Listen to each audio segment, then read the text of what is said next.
Suppose कोई new है service now में, और वो कंफ्यूज है कहाँ से स्टार्ट करे।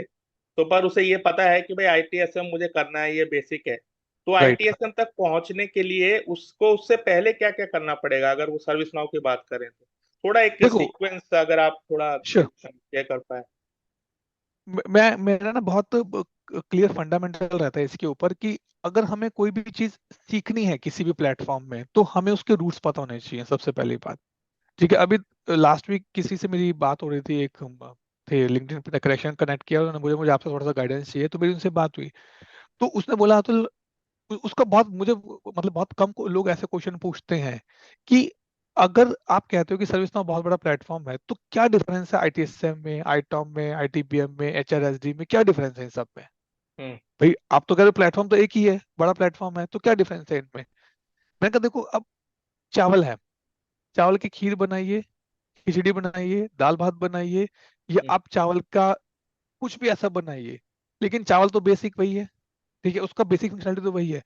तो ये सारे मॉड्यूल्स अलग अलग चीजों को कैप्चर करने, रिकॉर्ड करने के लिए, आईटीएसएम में सिर्फ आप आईटी को रिलेट करते हो, एचआरडी में सिर्फ एम्प्लॉय को रिलेट करते हो। तो उसने बोला फिर मैं कहाँ से सीखूं? सेम क्वेश्चन उसका ये था, मैं कहाँ से सीखूं? मैंने कहा आपको पहले देखना पड़ेगा कि आपके पास चावल कौन सा है।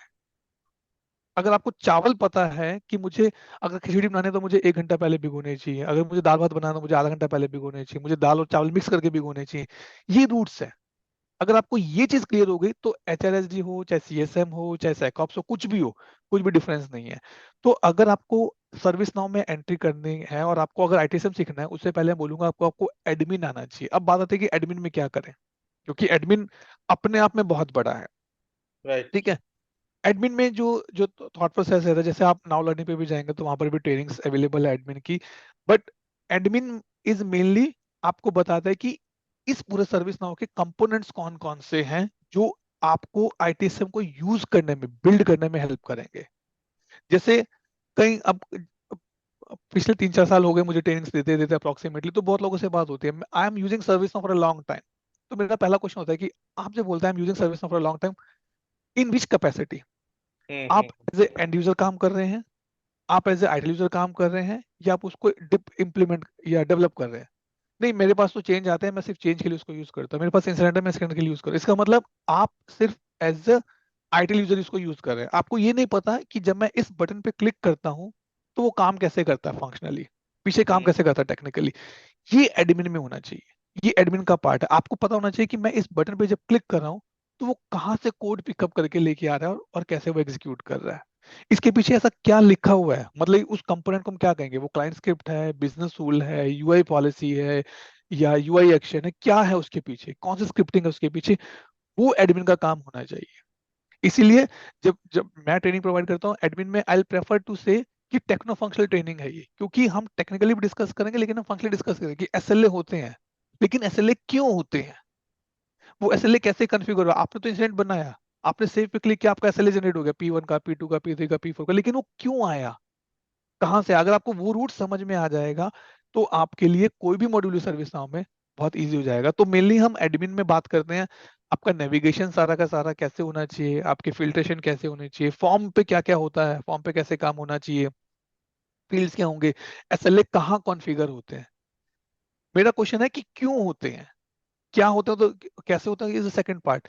कि नोटिफिकेशन है, क्यों है नोटिफिकेशन, और सर्विस नाउ कोई रॉकेट साइंस नहीं है, ये हम जैसे लोगों ने ही मिलकर उसको डेवलप किया है। कोई भगवान ने ऐसे हाथ हिला के नहीं भेजा है सर्विस नाउ बन जाओ, नहीं। हम जैसे कुछ लोग, टेक्निकल लोग, फाउंडर्स लोग मिले, उन्होंने अपना थॉट प्रोसेस रखा, अपना विजन रखा, और एक टूल को, एक प्लेटफॉर्म को डेवलप किया।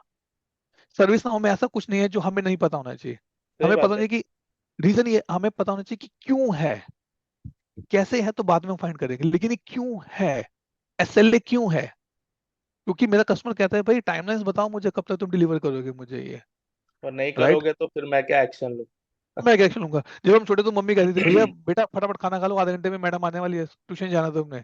वो आधा घंटा क्या था, वो सही एसएलए तो बात। होता है और क्या होता है, लेकिन सही तब बात। हमें अकल नहीं थी, तब हमें आधा घंटा लगता मम्मी डांट रही है। अब वो सही आधा बात। घंटा अगर आप बिजनेस में बात करोगे तो आपका एसएलए और कुछ नहीं है। ठीक है। हम्म। तो हमें पता होना चाहिए कि एसएलए क्यों चाहिए, नोटिफिकेशन क्यों चाहिए, हमें हमें वर्कफ्लो क्यों चाहिए। जब आपको इस क्यों का आंसर मिल जाता है फिर हम देखते हैं कि कैसे बने हुए हैं पीछे। और यही एडमिन में हमें सीखना है कि बैकग्राउंड अगर आपको रूट समझ में आ जाएगा, जैसे मेरा एक फ्रेंड है होम टाउन में, उसने मतलब अपना पूरा घर खुद खड़े होके बनवाया है।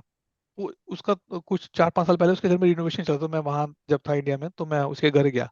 ठीक। उसने मुझे बताया, तुझे पता है इस यहाँ से ना इस दीवार से एक पाइप जा रही है, और यहाँ पे ना सिगरेट भी पड़ी है।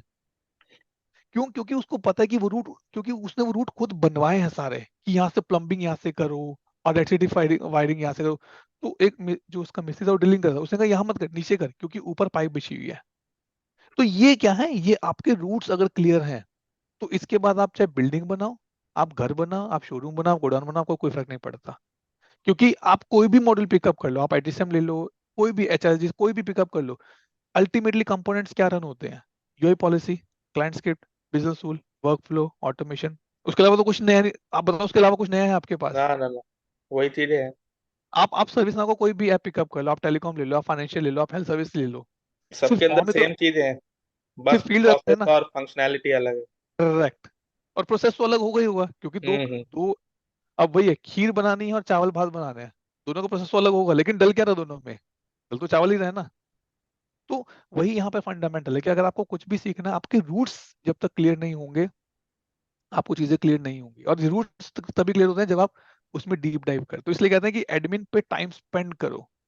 हम कम्युनिटी पे क्वेश्चन देखते हैं कई बार, तो लोग पूछते हैं "How much से?" कोई कहता है 2 महीने, कोई कहता है 3 महीने, कोई कहता है 6 महीने, कोई कहता है 1 साल। हम्म। जिसने 1 साल लिखा उसने एक सोच के लिखा है। क्यों? क्योंकि 3 महीने में तो आप पढ़ सकते हो, लेकिन हैंड्स ऑन नहीं कर सकते आप। सही बात। जब तक आप ट्रायल नहीं करोगे आपको चीजें क्लियर नहीं होंगी। ये एडमिन है। मैं हमेशा कहता हूँ कि हम क्यों कहते हैं बच्चे को कि बेटा एबीसीडी पढ़ ले? क्योंकि एबीसीडी से ही वर्ड बनेगा, और उस वर्ड से ही अल्फाबेट वो आपके सेंटेंसेस बनेंगे। अगर मुझे यही नहीं पता कि बी कैसे लिखते हैं, तो मैं कैसे अपने वर्ड्स बनाऊंगा? और अगर मुझे एक बार ये क्लियर हो गया कि बी कैसे लिखते हैं, अब मुझे पता है बी से बॉल भी होता है, बी से बैट भी होता है, बी से बाकी चीजें भी होती है। सही तो बात। ये चीजें यहाँ पर एडमिन के लिए बहुत जरूरी हो जाती है यहाँ पर फिर ये। बिल्कुल सर, बिल्कुल। तो जो लोग भी आईटीएसएम की मीठी खीर खाना चाहते हैं वो सर को हाँ फॉलो कीजिए। ये आईटीएसएम पे बहुत अच्छी ट्रेनिंग भी देते हैं, मैंने खुद उनके सेशंस देखे हैं, बहुत अच्छे से समझाते हैं। आप थैंक लोग यू। इनके चैनल को, Atul Atul ji grow and learn learn together, and grow together with Atul ji, right. को फॉलो कर सकते हैं। वहाँ पे आपको सारी इन्फॉर्मेशन फ्री ऑफ कॉस्ट मिलेगी।